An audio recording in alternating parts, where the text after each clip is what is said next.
Hi team, how are we going? It is Kaz from In the Trenches with Kaz at the pointy end.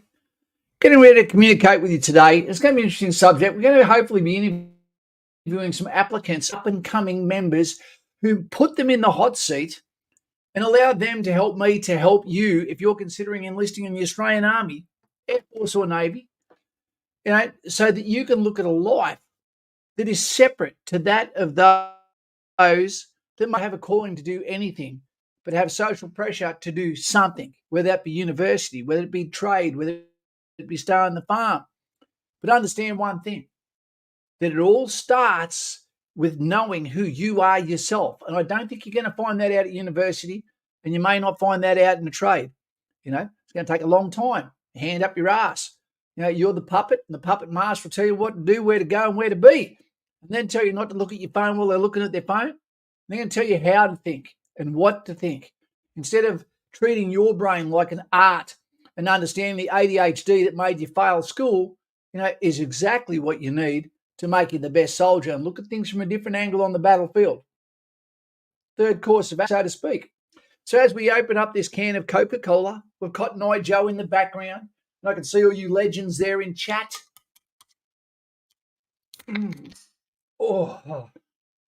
Oh, Ben Cousins likes a Coke. So good. Nothing brushes your teeth better than Coca-Cola in operations. That sweet tea to sugar. Trap Fit, Jennifer G. G'day, buddy from North. XTA Casman enlistment for RAF. Aggies in 7 days. You poor bastard. But I'd rather be XT than XO because that's a hug, isn't it, in Chinese food? The Camel. Oh, good to have you here. Ship of the desert. Now we've got 4ID4N. G'day, mate. The Zen Den. I like that. How's things, brother? They're very good. You know what? It doesn't matter if it's not, because this distracts me and I love that. Daniel Milton, hey, Kaz, I finally made a stream. Good to have you here. Row your boat gently down the stream, unless you're misogynistic, and then we just get there faster. What do we got? Dominic Fletcher. Hey, Kaz, just like that, say thanks for all your videos and live streams. They've helped my journey easy, especially understanding the whole process. Enlistment date is 3rd of June. He's just waiting for the heart of winter so we can see what his heart is in turn. I love it. I'm a bit nervous at the moment. We've had a lot of quitters recently at Kapuka, and I don't know why. It could be because they're floating the 9-week course. I don't know. Club hole. If I did a bad in year 10 but have a finished plumbing apprenticeship, what are my chances of being accepted? It depends how many years you've been doing the apprenticeship for, clubby. They're probably still going to want you to have that year 10, okay? Okay, here's our call-outs for tonight. The first one goes out to JT, and that's not Jonathan Thurston, but it is in Townsville. And that's to the boys of the Gracie Bar BJJ Club, where they're probably rolling at the moment, hoping that it's all about trust. It's all about controlled aggression. Okay, it's about making yourself dangerous yet passive. Controlled aggression. To all the guys in that BJJ club, we know a fair few of them by the sound of it. And so, JT, thanks for letting us know all about that. And to you guys there, get sweaty, but don't enjoy the roll too much, because that'd make us something else. Okay, I've also got, I'll leave this one for last. We've also got a couple of lads from Brisbane, and Justin and Lincoln, who are getting heavy into their sports with boxing, swimming, cross-country, tennis. They're really doing a stellar job. To those two young fellas, the sons of Kay, guys, keep doing what you're doing. Your dad Stead is putting you in a good position, and the pebbles we drop into action today will one day pay off into something that you cannot even comprehend. The compound, not interest, but capability that is going to happen in your life that all started with your dad having a twinkle in his eyes saying, this is going to serve you well when you're older, son. Well done. We could all be so lucky. To all of those who serve around the world, stay safe, and to all of those, that are in harm's way and those that are getting news today about them and their loved ones, etc., that is not good. My heart goes out to you.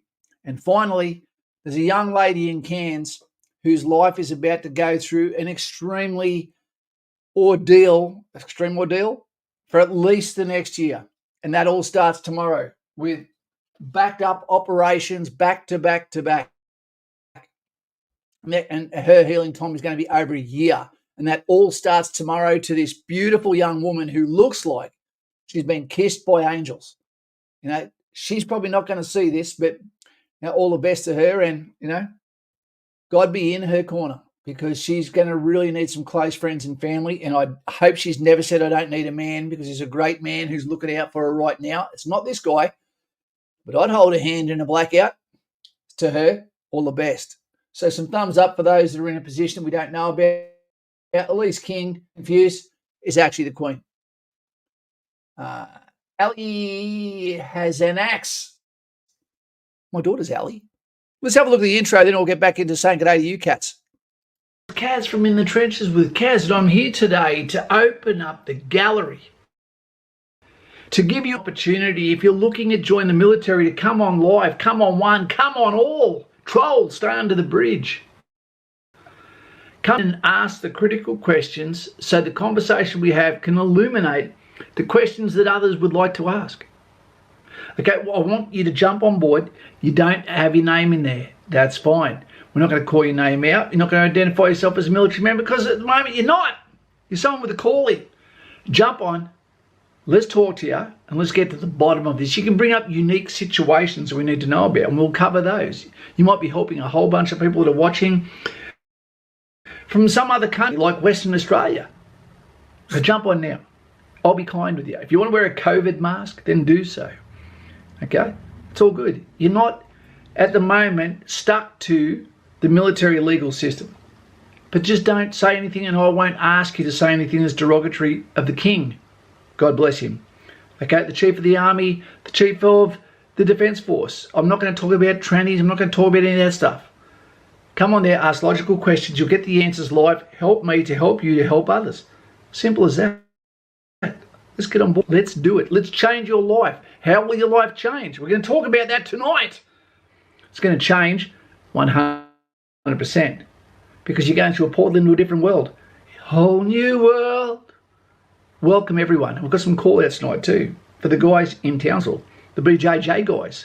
The guys from, where are they? Gracie Baja boys. Okay? And JT, is one of the members there. No, not Jonathan Thurston. Let's get to it, Kaz. Shut up. Let's get on with it. Okay, lesbian ghouls sign it out. Bye. Okay, so enough of my head twice there. That would make me Tasmanian. Guys and gals, bam.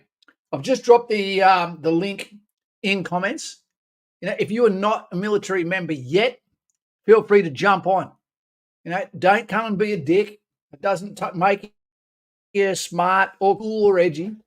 If you've got something and some genuine questions that you'd like to ask about your ordeal, some lived experiences that you're going through at the moment, or some frustrations, let's get to that. Now, don't be afraid. You're not in the military. You're not part of the judicial system at the moment. AI Chainbreaker, if you have a degree in language students and a diploma of education but want to apply for marine technician submariner, would it hurt my chances not having relating degrees? I've got no idea. But if you say you want to go and be a submariner, mate, you're not going to get out of that office. You're going to have a signature, a pen in your hand, and you'll be part of the team straight away. Device is not connected.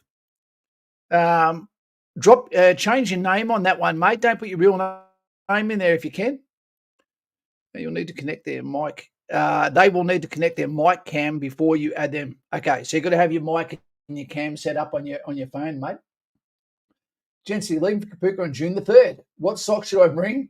Mate, they'll actually give you the socks, but when in doubt, you can never go wrong with Explorer socks.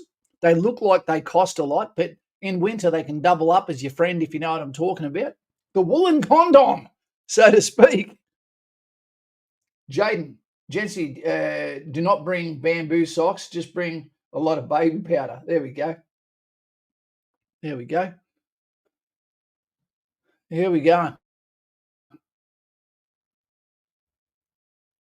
So, Venom, we just need you to allow your mic and video to connect, or at least your mic. Okay, that allows to hear you, mate.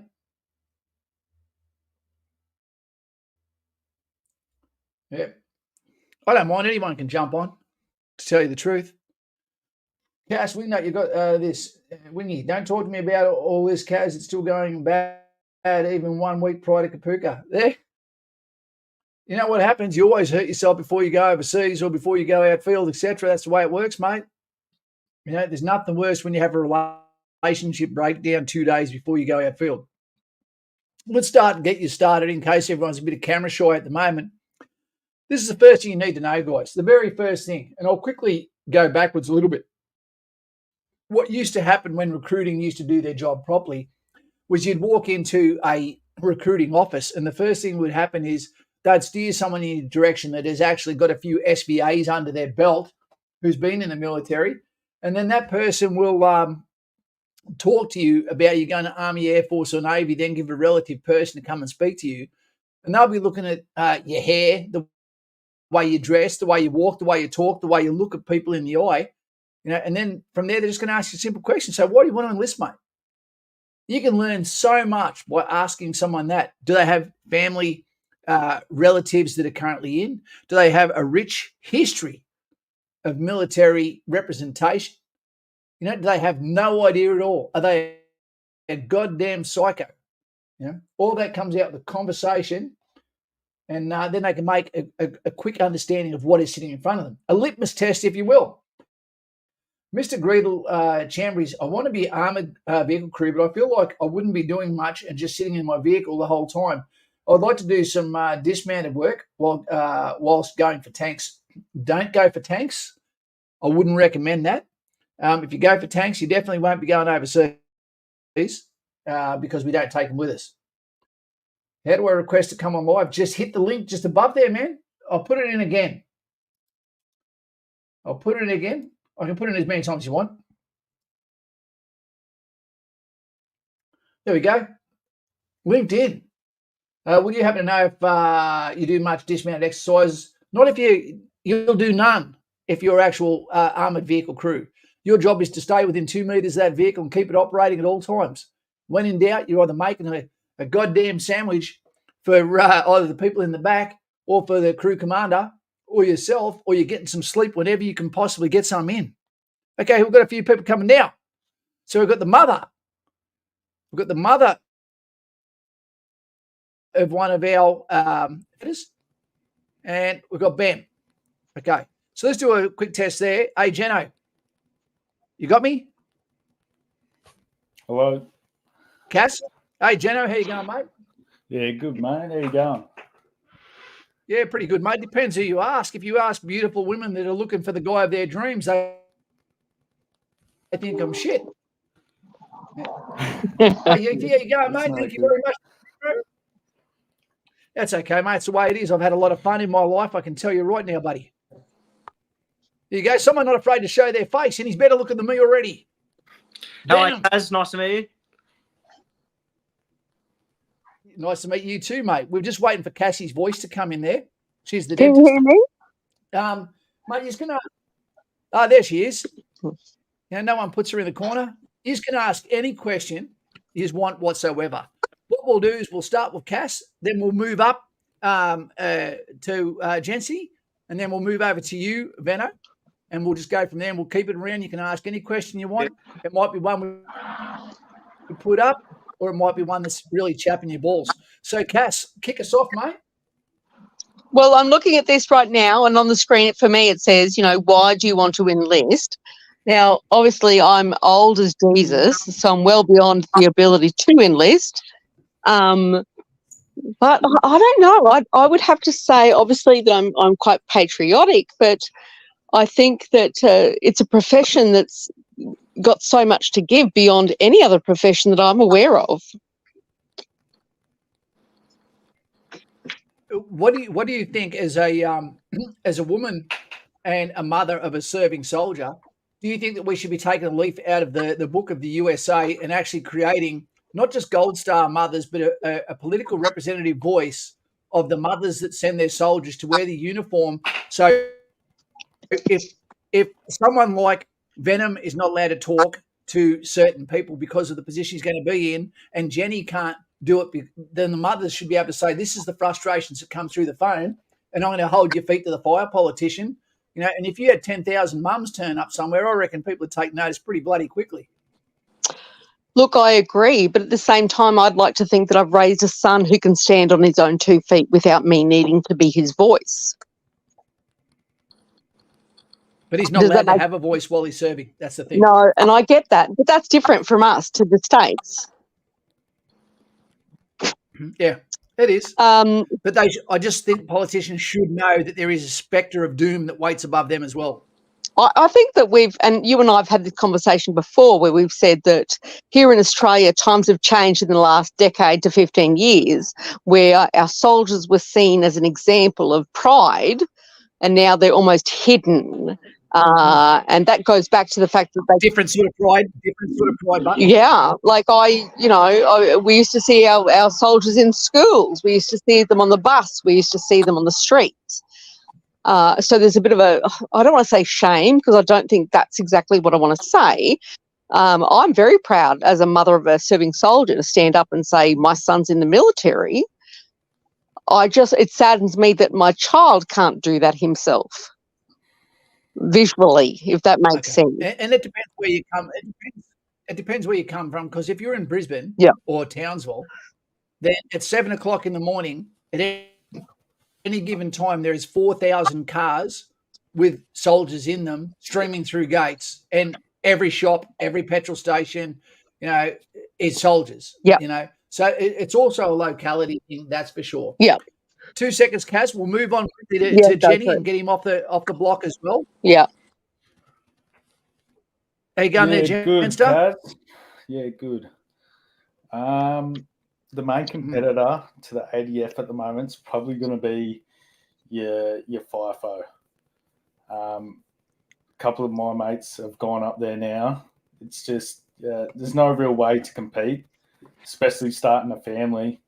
That sort of extra dough goes a long way. The benefits, they're good. They're not bad, but just you're earning probably about double nowadays. But yeah, I definitely think it's a FIFO. You don't think it might be multimedia? No. Who is the message saying don't? Because we don't hear anything from Fly In Fly Out. For those that don't know what he's talking about, we're talking about the mines there. I know you get paid a hell of a lot, but you also get taxed a hell of a lot, and you also lose a lot of your life.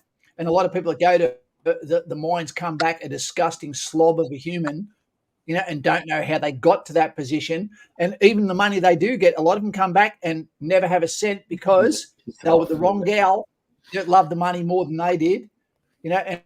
And one of the sad stories you see and where there's a lot of suicide in the mines is at Singleton. I've spoken for Beyond Blue, for miners in Singleton.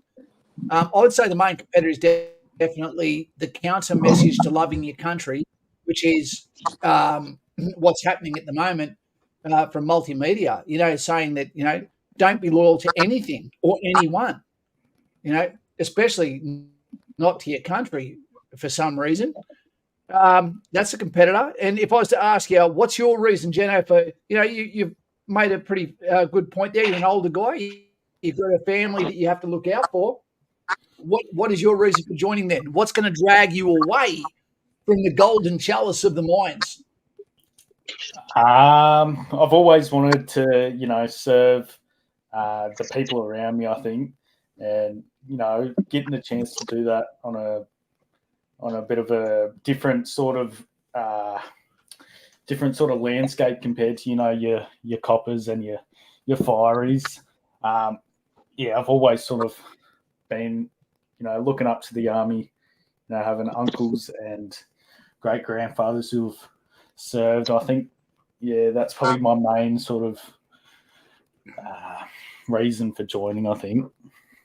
Well, you're a very valuable person to have on here, Jeno, because I'll tell you one thing. One thing you've illuminated that I didn't expect then was for FIFO to come up. And now what's happened is you can explain to people that despite the fact you've got a family, there's something about the military that the calling is still there. And what your cautionary warning may be to an 18-year-old looking at going to Darwin and work fly in, fly out, why would you consider going? Why should they consider the military and not just chase the golden chalice? having cash when you're young is always fun, but you're pissing it off. You're spending it on stupid things and, things that don't really matter. Just having that security, I think it's unbeatable, to be honest. I mean, I know people that have gone redundant. My dad's gone redundant from, working in the mines. And it took a big hit on us as a family. And my wife, she's a nurse. So when we're up there, hopefully you try and get a DHOA, I think that's what it is, loan. Get a nice house up there. Yep. I'll probably spend half or the rest of my life up in Townsville. Figure out a couple of sort of things out down there. But, yeah, it's probably much better having that security than just money in the pocket. Mate, if it makes you feel any better, the Army does get paid a hell of a lot. And when you mix it with a nurse's wage, it will be absolutely appreciated by the Townsville locality itself. Yeah. I can tell you, it's got nothing to do with how much you got paid. It's what you do with your money. I know plenty of guys at the moment living in $1 million houses, with a beautiful family, and everything is worked out because they're intelligent with their money. And I know plenty of guys that have had nothing to show after multiple operations of being in the Army, then left and went to the mines and still have no money now. So that's a great lesson you got there. And I think if you get in, man, you and your missus, that is made in heaven. A soldier in Townsville with a nurse, that's two things you're contributing to that city up there. They're going to be very, very lucky to have you. And I really wish you the best with that, mate. We're going to jump. Sorry? Can I add something to that, Kaz, if I can? Sorry to interrupt. I live in a... I'm sorry. Oh, I'm so sorry. Forgive me, but I live in a mining town that has an epically huge fly-in, fly-out population. I teach children of these families, and my own son could have gone that way and earned lots of money instead of joining the Army. But I think what I see is people, and you've made the point that there's, the opportunity to earn this money, which is fantastic, and it gives you that long-term security, and I appreciate that. But then I see these people whose families they're sleeping 24 hours or 12 hours a day at night and missing out on the time of their life for the sake of the money. But I get that because as a parent, I will do whatever it takes to make sure I'm taking care of my family. But I just see they're two different things. I think they're apples and oranges. Fly in, fly out miners and they're apples and oranges, and you can't compare them. And I think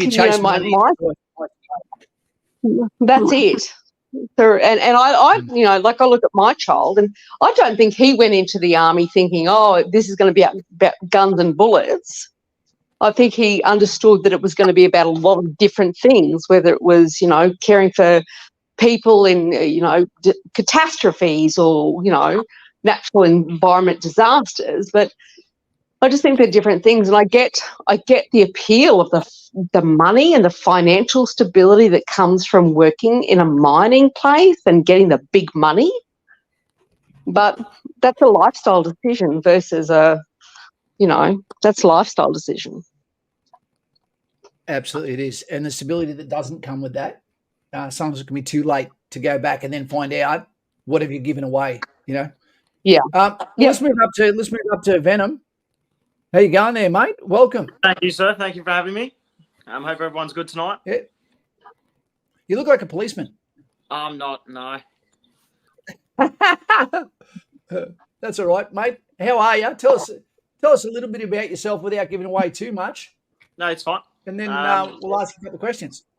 Well, I come from the place down under. I'm from Tasmania, and looking to join the infantry. Awesome. Yep. So let's go back to the last question. Why? Because you look like an animated, intelligent-looking guy. What's your reason, mate? Well, I mean, I can write a 10-page history about the reasons why I want to join. But to keep it sweet and short, not only is it, was I made for this type of lifestyle? I come from a family of military. I have a huge military background. Brother that's been in it for years has climbed the ranks, and he's been a massive role model for me. But I guess it's also a sense of pride, massive sense of pride.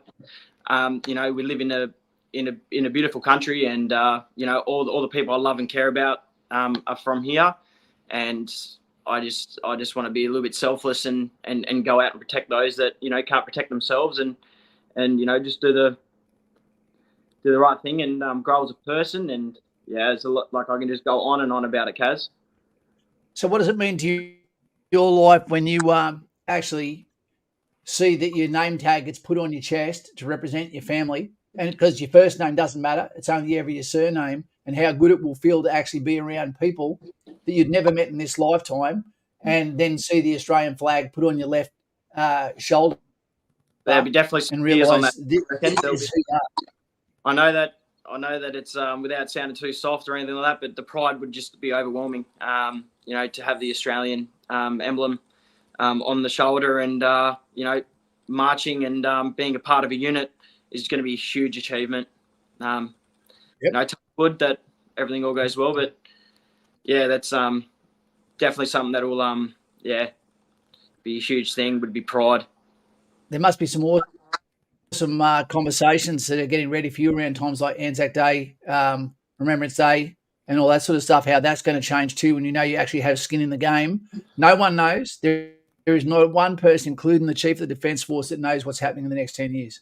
Yep. So to be part of the run-on team, especially with the Skippy badge that says that when you go overseas, you're not normally going to assist with floods. You're going over to get the red tab that goes through the red stripe through the center of your medals that says you're going there to represent as an infantry combat soldier. It's you don't know what the opposition is going to do, what their plans are, and whether technology is going to be greater than what you can train for. The Skippy badge sorts us out, but it also locks us in as a team. And I can tell you now, it doesn't matter if someone goes to Vietnam as a national service soldier, in 1970, or whether they join in 1989, or whether they join in 2024. And if they do 2 years, they do 4 years, they do 10 years, the one thing that is consistent is they'll talk about those times for the rest of their life. Yeah. So that goes to show you how much it imprints on you. Yeah. It's huge. It's a huge imprint, massive. Yeah. And I'm really happy for you, mate. And we'll hit you to this question before we switch back to Jeno again. Where are we? Okay, I think I know the answer to this one for you. Okay, you're ready to enlist, mate. You're ready now. Fitness, psychologically, administratively, psychologically. Do you have family that are saying, "Oh, I'm not quite sure"? Maybe there's a girl in Thailand going, "Not so cow. I want the white warrior to come over here." I have. So on the physical side of things, I couldn't do 10 push-ups. Long story short, I have had a lot of I was quite up high in my sports. I used to do marathon running at a very young age. So fitness was not an issue for me. But when you start getting to the physicality of things, push-ups, lifting heavy weights, things like that did test me. And I'd be lucky to pump out 10 push-ups. But the mental strength, not only physical, but the mental strength plays a massive part in all this. And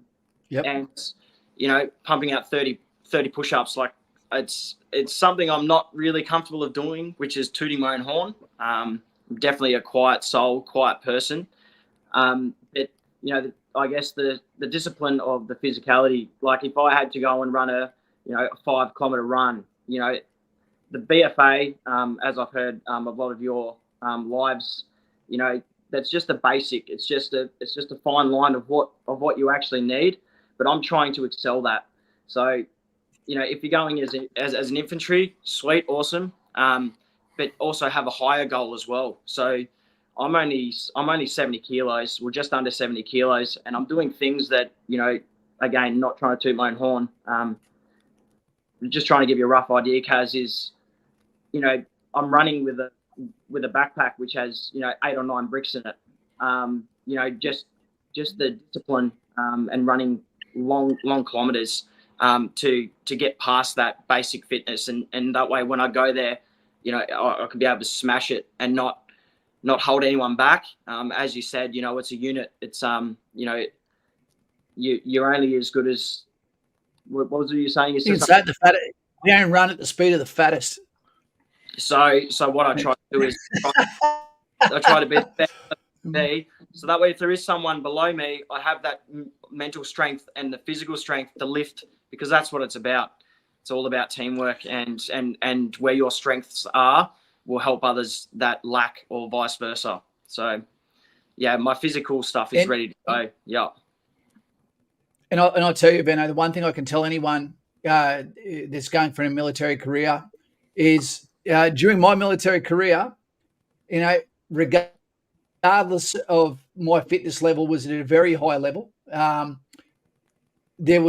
Everything was tested beyond the level that I was able to operate at. It didn't matter. I could do 100 push-ups in 2 minutes, that I could lift well above my body weight, over 100 kilos, etc., or how fast I could run, etc. It didn't matter how fit I was. I was tested on every operation where I failed physically on every operation, despite the fact that I was fitter than most of the people in my call sign. You'll never be fitter than what the mission asks of you. And if you're the fittest and you're suffering, imagine what it's like when the fit person is on the stretcher and it's the unfit people who now have to pick up the slack while also carrying the gun, also their buddy that might not have any controlled drugs or morphine, to stop the pain. So whatever you do is never wasted, man. I wouldn't do the brick carries anymore. You're not Egyptian. No. You will do training as you graduate and you up in things. Let's keep the chance of lower limb injuries like compartment syndrome, like shin splints, knees, patellas, your ankles and your lower back. That's going to happen over time regardless. So, train smart, train with intensity. I'm sorry to cut you off, Kaz, but yes, it was, but it was more like a goal to me. It was a personal thing. I know that it was probably a little bit reckless, considering you've got to be at your best, and you can't afford any injuries, especially at this stages in time. But it was something that like a mental discipline thing. I just wanted to push myself, because I know that being the size that I am, I'm going to have a lot of physical I guess you'd call them walls, where someone from that's 120 kilos and can physically do everything perfectly fine, but someone that's smaller, they've got their work cut out for them. And I just want to make sure that I've got that mental strength, not only to not waste my time, but waste other people when I do join, because it is something that I'm taking very seriously. And just the end goal is chasing Skippy badge for sure. Australia would be a lot better if there was more people that were only 70 kilos in the country, mate, to tell you the truth. Let's move on now for a second. We'll switch over to Aussie, who looks like he hasn't got a single signature on his cast. How you going, wise one? Mate, I'm going good. I'm just hearing a lot of feedback. Am I wrecking your show? Sorry? You sound perfect here. There's something going on with really the audio. Yeah, there's a little bit, yeah. No, you sound good to me, mate. Hey. Wait a sec. I'll quickly do something here, because sometimes this works when I go, where are we? Okay. Okay, seems like there's about a 30-second delay. Oh, really? I don't know. Maybe. Are you watching the YouTube, or are you watching the other tab? I'm watching mine on what it's called is StreamYard, and I've got to have YouTube on at the same time. Buckaroony, is that the female dentist? It is, Mr. Buckaroony. Mr. Buckaroony, the northern. I'll just go and I'll catch up with you another time, because I'm a learner. Let's have a phone call tomorrow. My man. Take care. He's off. See you, mate. There's room on here for you if you want to jump on, Bucko. Sam, how you going? Again, any guys that want to join the army, jump on. Gals, join the army. Unless you got your father's looks like myself. We'll switch back to you for a second. There, Jeno, you still there, mate? Yeah, mate. Very, very patient man. How are you, mate? What are we? What about this one? You're about to go in the military, and you're going into uncharted territory. The army has made a critical goddamn mistake, and they can't explain why. You know, it's one thing to take the armoured vehicles office, to allow the submarines, because they're a strategic asset that's going to scare the red corn chip out of the South Indian Ocean, and it'll have a lot more strategic effect. But there's no excuse for bringing training down to 9 weeks when there's dedicated, trained instructors, that do additional training to become an instructor at Kapooka, so that you can go there and walk out of there a fully qualified Australian soldier without passing the buck fitness, okay, or shooting, grenades, gas, all of these different techniques and procedures that we need you to have. All of these are getting passed on as training shortfalls, while potentially getting then trained by people that won't actually be these senior corporal, ready-to-be sergeant instructors. So what we might see is a critical downfall of formal lessons now turning into formal briefs, which means we don't truly know what does the soldier now know.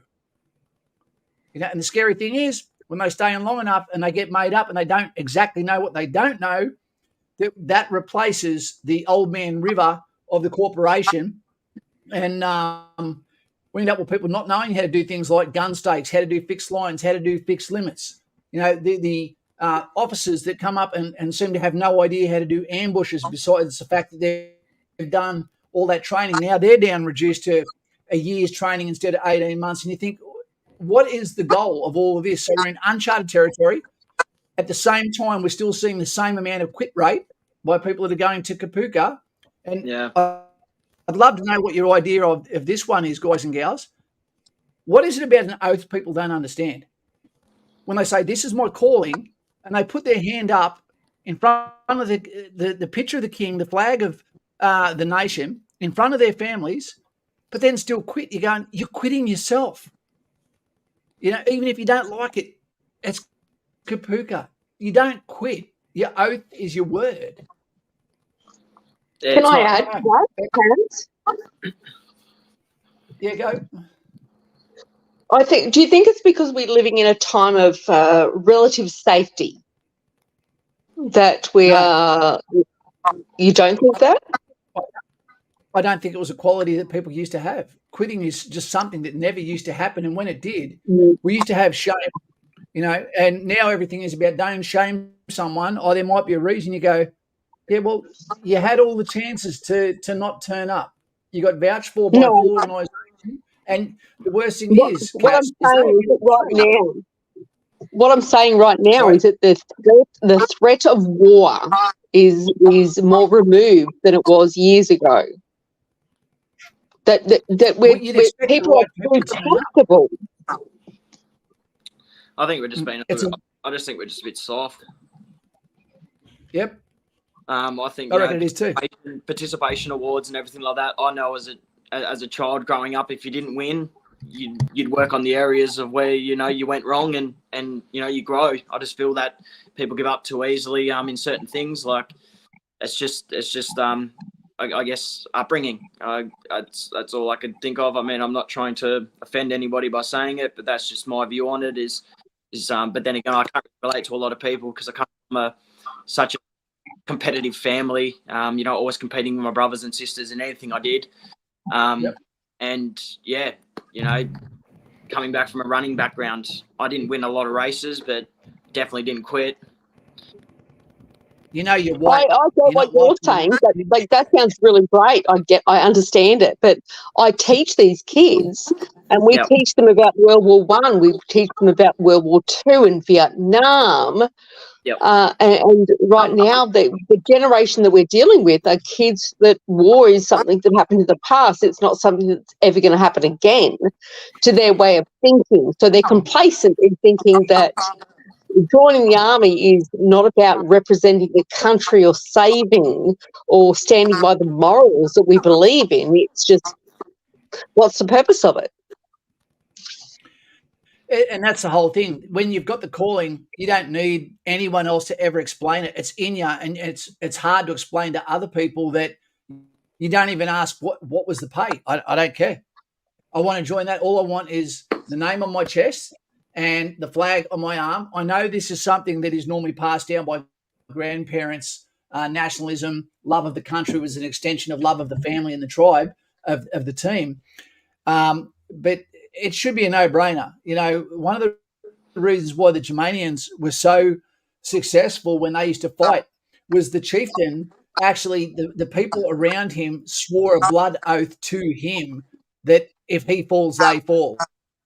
No one goes backwards. No one. If you discarded a shield with the Germanians, you could get executed for that, because that meant that you were now there just for yourself with the spear, but not able to help your team with the protection of your shield. You know, so there's some solemn oath where a man's word should still be golden. When he says he's going to be there tomorrow in the morning at 8 o'clock and he's not, then that should be irreversible damage to his character in the future. And that's not an Australian thing. That's an everyone thing. And a quick extension to that I was going to say is this is not just an army thing. We're seeing this with tradies now, that when the guy that's supposedly wanted to be a plumber, wanted to be a mechanic, wanted to be this, are turning up, looking at their phone, you know, that are turning up completely off the ball, don't seem to be enthusiastic about anything. No drive, Kaz. No drive. None. And I don't understand. I think it is all an estrogen driven thing. We're seeing guys with tattoos, but absolutely no testosterone. But doesn't that come back? It's a weird thing. Doesn't we say no drive? But is that no parental leadership, no parental guidance of what it means to be an Australian, to be an adult? You know, sadly, it's a single mum epidemic. That's what it is. I don't know if I necessarily agree with that. I see a lot of dual parents that I with that don't have those values. I just think something's been dropped along the way. But when you've got a boy that turns up and 99% of teachers are female and he's got a female at home and there's no men in his life, and the only ones that are tend to be men of no honour that sneak in, you know, have fun for a couple of months, then leave without teaching me anything, but look at him like he's the distraction, the same way a male lion would look at another lion's cubs. I'm not here for a long time, I'm here for a short time. Or if you try to give him discipline, then you get told by the single mum, you're not the father. You go, well, thank you very much. I'm not saying that I disagree with that, but I can be the outlier and say right now that my son's in the army and I was a single mum. Do you know what I mean? Like, so I get that you're generalising. I appreciate that. I just think, I don't know. I feel like societally, as a country, our values. Like every year, I see the process and the respect we give to Anzac Day ceremonies is constantly just dwindling. And I just think we are losing our way as a country in terms of recognising our history and appreciating the value and the honour that it comes with being an Australian and being a decent human. We do like a bit of. I can tell you. Yeah, like respect. We definitely I feel is respect is something that you don't really find a whole of a great deal in this present time, which is quite sad. Because I definitely grew up with those values of honesty, loyalty, and respect, and it's very hard to come across people in work sites that have that. Yeah, look, when we get up in the morning, you've got to put the male brain on sometimes to understand what's happening. From the moment we wake up, the TV is telling us if you're white, you're racist. It's telling you if you're a man, you're a misogynist. It's telling people story after story after story at night time through every single ad that a man is a bumbling idiot and there is no expectation on him other than to fail. And if you actually watch TV, mainstream media, just for 2 nights in a row, you'll be amazed if you switch between channel 7, 9, and 10, what the message is. It's anti-male from the moment we wake up to the moment we go to bed. And it's on the multimedia as well. It's from the teachers at school. It's from the ADHD. You've got a problem. You've got this. I won't go on with it, but I've been living that all my life, and just watching it and going, these guys are so beaten down. I've got it's ADHD. incredible. Welcome to the team, mate. No one solves problems like ADHD. Nah. I would agree as a teacher, in a high school particularly, I would agree with you, Kaz, in saying that I feel like that men and our males have been, especially in the past decade, have been made to feel that being a male is something that they should be ashamed of, versus, acknowledging the differences between the genders. I feel like there's a bit of a war going on. And I feel like we've almost taken away men's ability to be masculine. We've tried to emasculate them because there's a power imbalance, which I think is detrimental to what we want our men to grow up, well, especially our young men. We want them to grow up to be masculine men and not be ashamed of being that person. And they'll find their way. It's just very, very hard for them because every time someone steps up to be great, they get torn down. Let's move on to I am hot. I'm a hot app, and see what he's got to say. No, mate. Hey, mate, you've got yourself muted there, have you? You there, Hottie? Hey, Kaz, can you hear me? There he is. How you going, mate? Mate, what's chapping your nuts? What's going on, mate? You hit us up with a question, then we'll hit you with one. Okay, I've just been listening, and somebody did raise a point that a lot of we're losing a lot of people in the military going to the mines, like fly in, fly out, and I think it's true because I've lost like 6 mates already from January, and it's like a trend right now. That's where everyone is going, and these are good soldiers. These are people that have worked it, and just to see them going away, just because of like 1 or 2, or they're not mature enough. They just listen to somebody say, "Oh, let's go to the mine, let's make money." It's making me feel sad. Like I don't know what's the way forward, because I think sooner or later they will regret doing that, and then, but we're losing a lot of people to this fly in, fly out every year, every month. A lot of people are leaving the army, and these are not just your typical soldiers. These are good soldiers that have been doing their best and going above and beyond, but they just, the mines are taking them. Is the struggle? Well, they're listening. The thing is, the mines. Think of every group, mate, as a captain, and people will listen to the loudest voice. Now, to go to the mines means there's no way of hearing that voice. They're not advertising. So what's happening is there's some lack of leadership or fulfillment that's happening in your organisation where you are now, where people either feel like the time is done, or they feel like maybe their family is saying, you've had your fun, now it's time to move on. Maybe leadership has let them down in some way. Maybe there's some hybrid bunch of socioeconomic lures out of where they are. I don't know, but there's clearly a retention issue, which is always a leadership issue. Yeah, it's always leadership drives people. Out of those 6 people that I've mentioned, 4 of them pretty much they are leaving because they did not get promoted when they were hoping to, and they kept on like waiting and seeing other junior diggers being promoted before them for whatever reasons, and I think it's become more of a personal thing as well. So instead of maybe this is not your unit, maybe you need a different posting or something, instead of just leaving the whole defense altogether.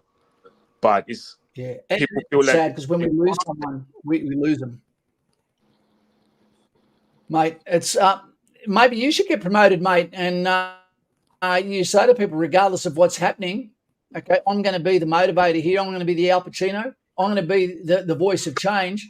And those closest to me are going to love coming to work every day. We're going to be away from the computers. Maybe some of the things I wanted to talk about the Chief of the Army need to come in where we get rid of soldiers or NCOs sitting in an office doing paperwork and replace them with civilian APS staff that never go out bush. Their job is to be the secretary for those 30 men, just like I think it should happen for the police force. So every time you see them, they've got a coffee in their hand, they're ready to rumble, and everything is about exactly the reason why they joined. So if I come in and I swing the sword, I don't have to swing the fucking pen. Yeah. We've got a commitment. We've got a transactional promise to the soldier that when you come and enlist and you say, oh, I want to be the guy in infantry that gets dirty, we're going to let you get dirty. I hope you enjoy it. But the privileges of that is that you don't have to do some of the other bullshit that comes with the other roles that are often more comfortable, sometimes air conditioning and dry, that eat better with a better ration and a less requirement for fitness. But we need to obligate to those people, and it is transactional, and they deserve to be met with that contract. We're going to make you work, but then we're going to reward you for your work. What do you reckon about that? I agree. What about thinking about going in there? Sorry, mate. I'm just saying good day to Johnny in there and all the people that come here. The Skunk Lord. Samuel, that's a nice name. What about the obligation? 2,500 years ago, they used to give plots of land to a soldier for 20 years service. Yeah, crazy. So what if they said to you, Venom, the deal is, I don't want you to give two fucks about the mine that is selling Australian assets to other countries, but then given to an individual instead of the country. And what happens is, if you give me 20 years, I don't want you thinking about what job you have next. I'll say, where do I What's sign? going to happen is that's right. We need to be the loudest captain. I'm going to give you a parcel of land, but it may not be in Tasmania, or it may be in Tasmania, but it's going to be government crown land that is turned over to the veterans. And it's okay. We need 50 houses in Ballina. We need 110 plots where Cassie's from.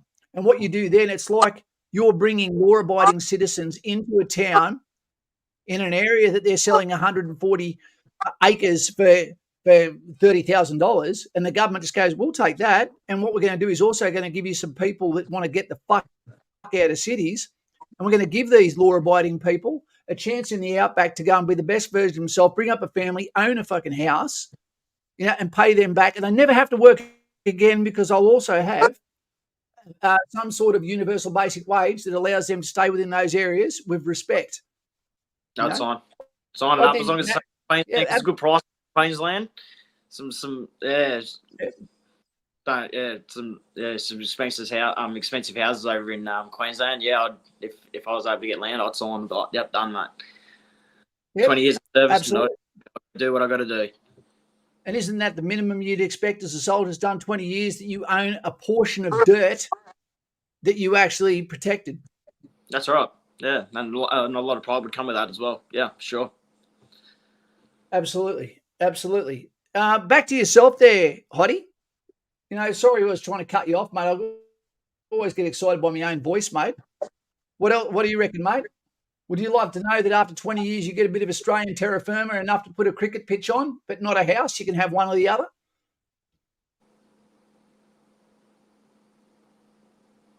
He's gone. Yeah. Simple man, simple answer. Wait, how you going, 666? You're bringing the devil into yourself there, mate. Yeah. How you going, handsome? Using name for a while. Not bad. Sorry if I'm ducking and weaving like Muhammad Ali. I'm throwing the bull with my dog. We sense an accent there, mate. How are you? Not bad yourself? Yeah, pretty good, mate. Pretty good. I could have been a lot worse. I was 2 weeks ago, but seeing you guys and seeing the enthusiasm and the wisdom that comes through great Aussies and people that actually have a vested interest in their country, their team, and their family, that's what it's all about. It's because we have peers like you, Kaz. Thank you very much. The lesbian ghoul is here to serve. So what do you reckon there, Smithy? What do you got to say? I see the tattoos there. You got a bit of testosterone. Yeah, I got those before. I thought they were too popular. Yeah. No, I'm pretty on par with what you said. The youth today is definitely not what it was like when I was growing up. I'm 30, so not old but not young. I'm a mechanic, so I'm dealing with a lot of fresh out of high school guys, apprentices and stuff. They definitely don't have the same work mentality that I was brought up with. It's more of just the paycheck, come home, go to work, go home. A lot of them, rely on mum and dad. Where I think when I was growing up, me personally, can't obviously speak for everyone else. But you got to live off, like, you got to build your own, like, no one's going to be there for you forever. So, like, you got to build your own structure. You got to, like, have good work ethic. Like, your boss, he's not going to be there after you clock off on the weekends. It's a difficult time, but I think that's just the world we live in today. It's how we overcome them, mate, isn't it? It's just how we overcome them. You know, it all just comes down to self-discipline. You know, like life's going to, sometimes life's going to throw shit hands at us. It's just how we overcome them mentally and like the outlook on life. You know, cry has 3 letters, so does fun. You know what I mean? Like you got to choose which side and you want to go about it. But resilience plays a big part. And we have to be in life. Yeah. And we have to be part of the solution. Imagine if Smithy, that you were the master tradesman where you were, and you said, I've had a gut full of young fellas that's happening at the moment. So what I'm going to do is I'm going to go through an organisation where I'm only going to employ ex-military or something like that. And then they come in and you have an agreement with them that go, I'm not going to pay you the wages of a first-year apprentice. But what's going to happen is at the moment I'm actually looking for someone who will ultimately be my partner. I don't mean sexually. That'd be a sailor. And go, I want to, I'm digging myself deeper here. I'm going, I want to groom you to get you into a position where I'm going to give you the courses. I'm going to give you the responsibility. So I want to know that in 4 years from now, when we're on a site, that you can be doing that work, supervising 2 or 3 jobs while I'm in on holidays with the missus or missuses, whichever one you want to be with. And you can leave that guy behind and he realizes that you threw him a bone early, but what you're actually doing is solving a problem, cultivating someone that you know has skill sets and had drive, and now is in a position of a wheelhouse. You can go, I'm basing this off your pre-military experience, that you can be trusted when the lights go out. You're not looking at watches, you're not looking at phones, you're not sleeping on picket. Imagine that as an employer. I'm only going to employ ex-military. But then I'm going to hold them accountable for their honour system. Yeah, no, it's that's your ideal employee or employer these days. But it's a tough world these days. Yeah, trying to get someone that's you're there for money, but you also like it's more they're there for you. They have to be, not because they want to be. Or learn life skills. Life skills is a big thing, like learning new skills. Yeah. And what better life skill do we learn as a man that when another man grabs you by the scruff of the neck and tells you this is your last fucking chance, the next time I'm going to fucking drag you outside and I'm going to put you on your ass in front of everyone. No one learns quicker than the threat. That's how dogs learn, and it's also how men learn. Mothers might not like their son learning that way, but it fucking works. Like, I don't know if I'm going on a limb and saying this or not, but like females talk about things. Men back in the day used to solve it with their fist. Got to have the solution, mate. When communication is not possible, then violence is the only way to handle it. And that's why I get scared when I see UCLA protesters. Yep. Shake hands and then, go and get a beer. Yeah, I've deserved every beating I've ever copped. Oh, Even same. the ones where I was hit, I contributed to my beating. We wouldn't be the man we are today if it didn't happen, though, Kaz. Yep, and it does hurt. Oh, yeah. Look, we are surrounded by great people. We are, and all we're looking is for hungry people that are looking for a solution to the confusion and the frustrations that are happening in our life. And there's nothing wrong with being frustrated when you can see common sense is being overruled by a lack of logic that can only be considered to be deliberate. No one is as dumb as the shit that's happening now, especially this crap that's following everything to do with what's happening in Gaza. They're not even saying for the people of Gaza. They're not even saying for the people of Palestine. They're saying for Hamas. You're going, so now you've dropped all pretenses, and now you're protecting an actual terrorist organisation on soils in Western society while paying a HEX fee and denying others their education. That should be guaranteed expulsion, but also bordering on terrorist watch list imprisonment. And when you're in the military, it kills me because you're going, dude, I would protect the nation against everyone external. So why wouldn't I have a really hard eye on those internal? I actually look at those with a more and more aggressive stance on what I think. 2 seconds. Hey, D, mate, we've got to have our phone call, mate. D, I look forward to that conversation that we can have on the bat phone. I just need to get your number on the bat phone so I can call it. Okay? For those right now, I recommend everyone that is going to join the military to get on Patreon so we can have those one-on-one conversations. And outside that, what I recommend is everyone that is not in the military to at least join the Army Reserve. Do it to turn up. Do it for the mateship. Do it for the Australian flag. Do it to just open doors, to have something that is the exact opposite of what your civilian role is, that opens up parts of you that makes you the best version of you as an employed person, as an employer, understanding the difference between leadership and management, which is completely different, and just have a stake in the game so that one day you can look back and go, dude, none of that would have been possible if I didn't reach out to these legends. Yeah. Sorry. Yes, I have a question, Mark. Yeah. Like a lot of the calls are suffering. Like my job role, we're down by almost 600 people. And it's no secret that recruiting is not really going that well. We need a lot of people for a nation as big as Australia. We don't have many soldiers. Shouldn't be one of the things that we should be considering is opening another basic recruitment training center like Pakapane or something, to do the same thing that they do at Kapuka, instead of cutting down the training and cutting down some of the things. Shouldn't we be looking at it? Doesn't have to be Pakapane, just for example, because Pakapane was used for basic training before. I think one of the hardest things that comes with that, thanks, D. Awesome, mate. You'll be the first cab off the rank as soon as you can talk to me, mate. You and I will be speaking.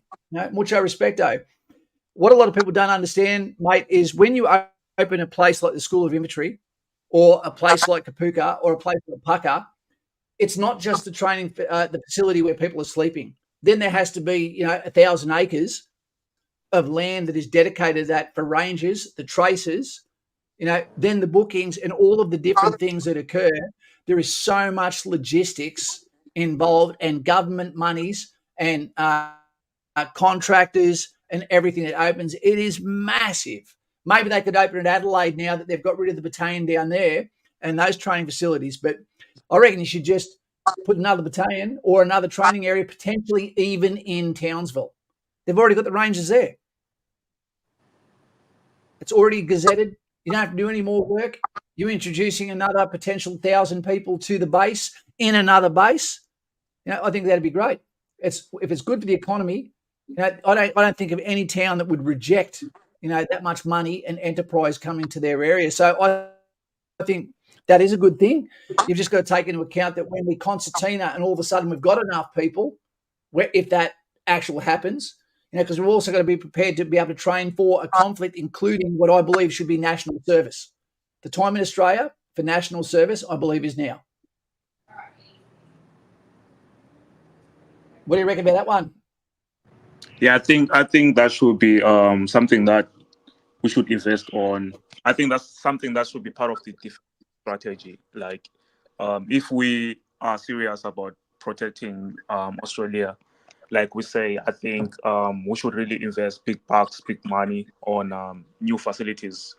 Because I don't think Kapuka is gonna cut it. They've tried to cut down like the training program from 12 weeks to 9 weeks, but then yeah, actually removing some of the things that soldiers need to know, and who gets to decide what should be removed and what should stay. Not Yeah, often, not officers. Only NCO should get to, because we are the trade test officers. We are the ones that write off on trades. The officers don't get to do that, so they should be staying in their own lane and letting us make soldiers, because we don't need to change what happened. The only change we need to do is go back to the way it was done 20 years ago. It was a perfect model, or as close as you get to a perfect model. Hardship, mateship, and rewards for those that can't either keep up or put up. Yeah. And the other one too, I think that if we brought in this heightened immigration that we have, it would look like a bad thing if we said national service, compulsory national service for immigrant males between the ages of, say, 18 and 21 if they come here. But how do you make a perfect immigrant? Bring him over, give him a cricket bat, give him a uniform, give him a flag, teach him national anthem, and then surround him in 8 mates that should love him and treat him exactly the same as the rest of them. So all of a sudden that guy's going, dude, this is awesome. I don't even have to decide what I'm going to wear tomorrow. Yeah.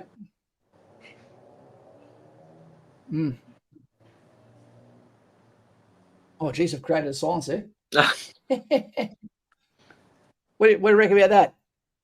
18 to 18, instead of people having a gap year, how about you go and join the military for 1 year, for 2 years, 18 months? Well, we've even got Kaz, like we've got the cadets as well, like maybe push around that area as well, like, make it like, okay, you don't have to fully commit, but like, did a lot of that younger as well. I don't know if I'm on the, same walk of path here in this conversation. I do apologise if I'm not. But yeah, like, I mean, I guess, there's got to be some sort of compulsory to it. I feel, I guess, just discipline and pride. Don't know if I'm on the same page as everyone else. I do apologise. Yeah. If they haven't got it, they will have it by the end of it when they suddenly realise that it's about the team, and they'll know as soon as they fail something and someone that's not failing picks them up and goes, it's okay, mate. I was really crap at that. You're good. Let's get you there. It won't have the same emphasis of fitness as what the regular army would have. Okay, what it would be is something that just sends these people out as that have got now replacement mentors that allow them to have the best chance of a good life, to become the best tradesman, to have honour and go, I'm a truck driver. Oh, okay, what made you go to truck driver? Oh, yeah, because I'd done 6 years in the military, and then I was a tradesman for 17 years. My back was shit. So then I got into the trucks and listened to Joe Rogan for a living on podcasts, and there's been a natural flow of this. And now, although I'm sore, my family's in a great position, and good to go. Put in the work, yeah. Started with national service. Well, I think, because I used to work with an Italian bloke. He's from Italy, came over here on a working visa. But he came over here just to deter himself from national service, because I believe they have a compulsory national service as soon as they're 18. So I think South Korea is the same. They've got a compulsory service, which I think that probably wouldn't be a bad idea, even if it is just Singapore as well, I think. Just still, it's like a 6 months, maybe 12 months. Like, you could just say 6 months, just give them a bit easy break on it.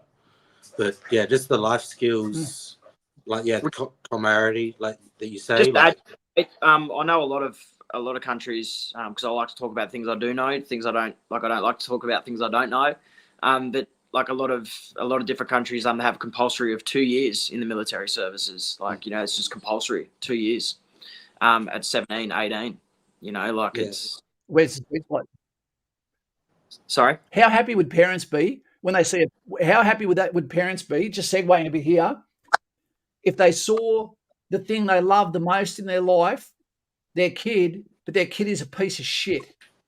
The police are getting ready to find an accident for that kid.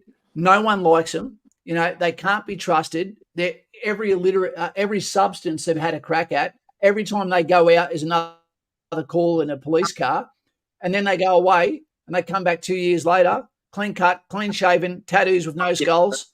You know, but they're happy. They've got friends, and now I love you, mum. Don't swear in front of her anymore. Make her a dinner and go. All that took was to get on the other side of the track and actually understand what a real friend is. One of the things, Smithy, that we see a lot when I'm on the bat phone talking to people is the amount of people that go into the military who are surrounded by the wrong people in their civilian life. And as we know, you probably hear this a lot, misery likes company. And there is so many people whose friends are wolves that are trying to tear them down, turning them into something that is the worst version of themselves, and then leave them discarded when they achieve their purpose. Now, the Army is the counter answer to that. Sure, there's people that go off the rails. I get that. But generally, self-respect, team, honour, and all that sort of stuff, it tends to work. Yeah, it pulls you through. Yeah. No, definitely. That's why we punish everyone in the Army when someone fucks up badly. You know, if you're the guy that fucked up, Smithy, then I'll be looking down at Venom and going, were you there when he fucked up? What did you do about it? Did you let him get in the car with his keys? Yeah. Why didn't you stop him? Yeah. Why didn't you put a condom on him so he didn't get her pregnant? No, that's not your job. Yeah. No, that's right. No, that's it. Yeah. Well, guys, let's give. Are you there, Hoddy? Let's let you guys all finish up and say something smart.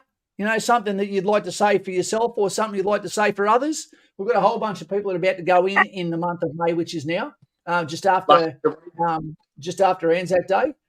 And we really respect where you guys are coming from, showing your face, putting your voice in there, and also being respectful to the channel and to those that are in chat that are we're absolutely here to listen to what you've got to say. So we'll start off with yourself there, Venom.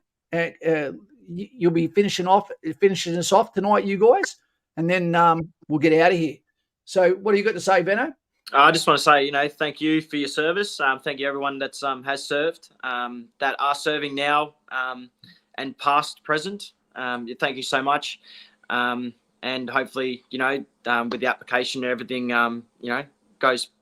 goes a smooth sailing, that hopefully I can fill the shoes and the boots of the women and men that have served. And we are one unit, one country, and yes, I'm bloody excited and eager and keen to go, because the only person that's going to stop you from achieving anything in life, and that's yourself.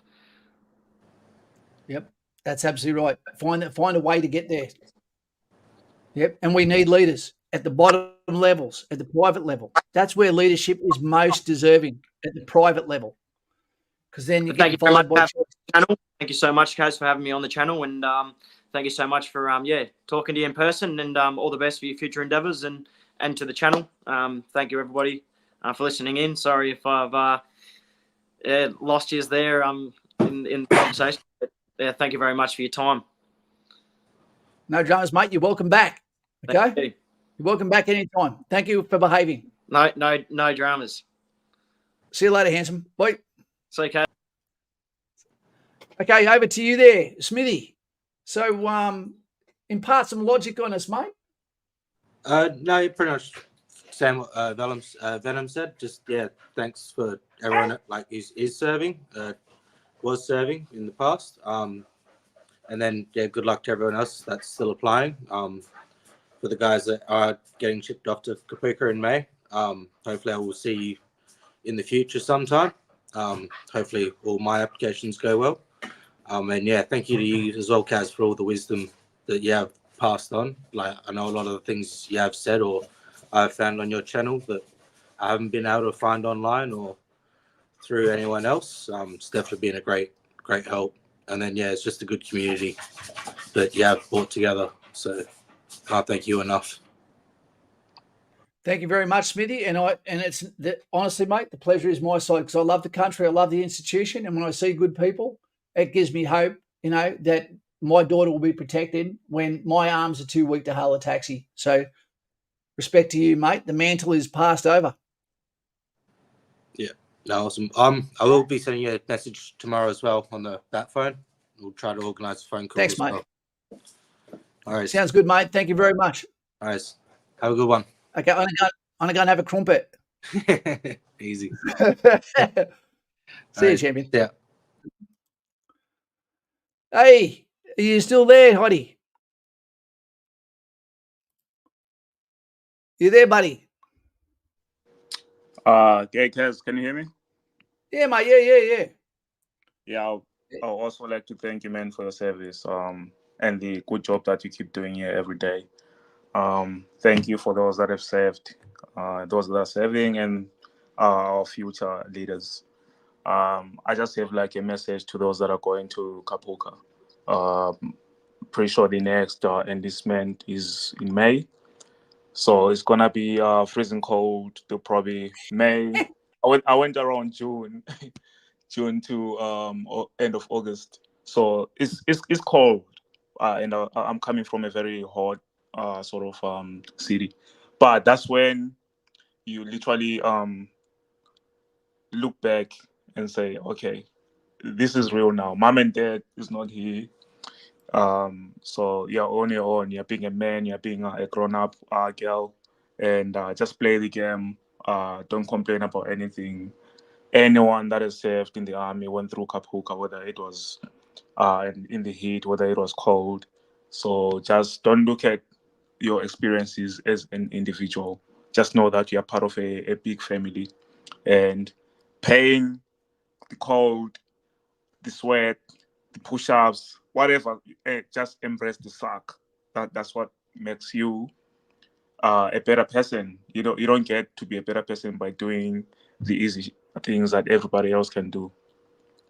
Like you said, the most important sort of leaders are from the private level. I totally agree with that. So when you go there, guys, lead by example.